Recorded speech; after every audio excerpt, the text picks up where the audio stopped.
राधे राधे। मैं हूं बबीता और आप देख रहे हैं सच्चे सनातनी ऑफिशियल चैनल।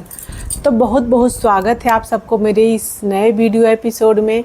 इस वीडियो में हम चर्चा करेंगे 12 पूर्णिमा में शरद पूर्णिमा क्यों है सबसे विशेष, सबसे खास, और शरद पूर्णिमा के दिन हमें क्या करना चाहिए। शरद पूर्णिमा के दिन रात्रि जागरण का क्या है महत्व, रात्रि जागरण क्यों ज़रूरी है, तो हम जानेंगे इस वीडियो में। तो आप सब पूरा देखिएगा। आश्विन मास के पूर्णिमा को हम शरद पूर्णिमा कहते हैं। तो शरद पूर्णिमा कब है? शरद पूर्णिमा 6 अक्टूबर को है और शरद पूर्णिमा के दिन चंद्रमा जो है वो पृथ्वी के सबसे करीब होता है, 16 कलाओं से संपन्न होता है। मान्यता है कि उस दिन आकाश से चंद्रमा से अमृत बरसता है, अमृत की बारिश होती है।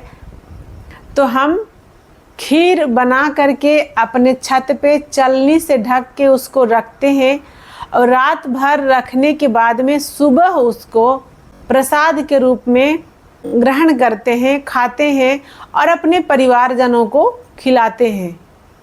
तो जिनका भी शरीर में बीमारी ज़्यादा होता है, जिनके बच्चे अधिक बीमार पड़ते हैं, जिनका शरीर स्वस्थ नहीं रहता, उनको इस खीर को खिलाने से शरीर स्वस्थ हो जाता है, उनकी पुरानी से पुरानी बीमारियां खत्म हो जाती है, वो बच्चे स्वस्थ रहने लग जाते हैं, उनको कभी बहुत बड़ा कोई बीमारी नहीं होता। तो आप सब भी खीर बना करके अपने छत पे चलनी से ढक कर जरूर रखें और सुबह उसको अपने पूरे परिवार के साथ प्रसाद रूप में ज़रूर खाएं।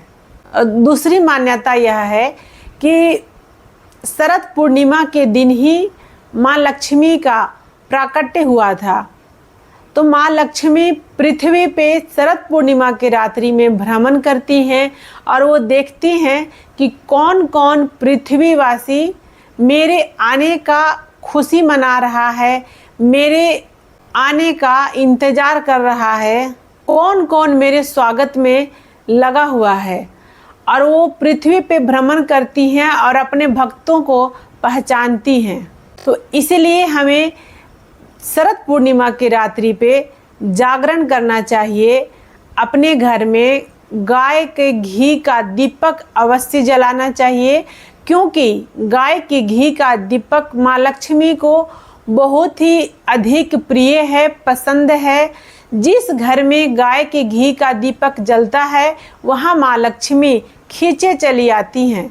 गाय के घी का दीपक जल रहा होगा, आप जागरण कर रही होंगी, आपके घर में मंत्र उच्चारण हो रहा होगा, भगवान के नाम का जाप हो रहा होगा, तो आपके यहाँ माँ लक्ष्मी की कृपा कैसे नहीं होगी, ज़रूर होगी।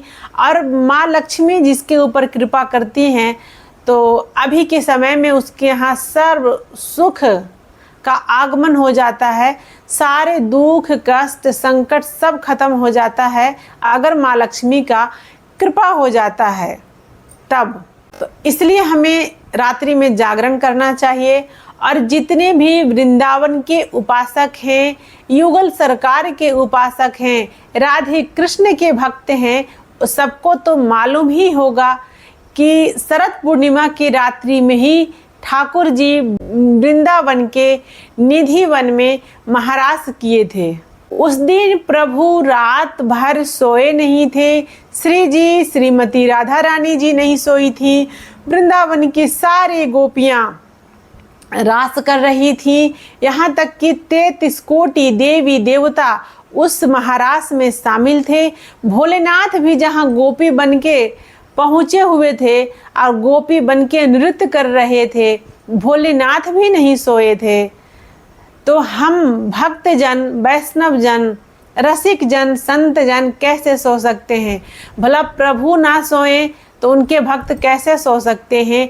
इस मान्यता के अनुसार भी हम शरद पूर्णिमा पे रात्रि में जागरण करते हैं, भजन करते हैं, कीर्तन करते हैं और अपने प्रभु को मनाने का प्रयास करते हैं, भगवान को प्रसन्न करने का कोशिश करते हैं। और हमारे ठाकुर जी बहुत दयालु हैं, वो बहुत जल्दी प्रसन्न हो जाते हैं, अपने भक्तों की सारी मनोकामना पूर्ण कर देते हैं। जिनके मन में कोई कामना नहीं होता है उसको भगवान अपनी भक्ति दे देते हैं और उसको अपने शरण में बुला लेते हैं। इसलिए शरद पूर्णिमा विशेष है, भक्तों के लिए भी और गृहस्थों के लिए भी।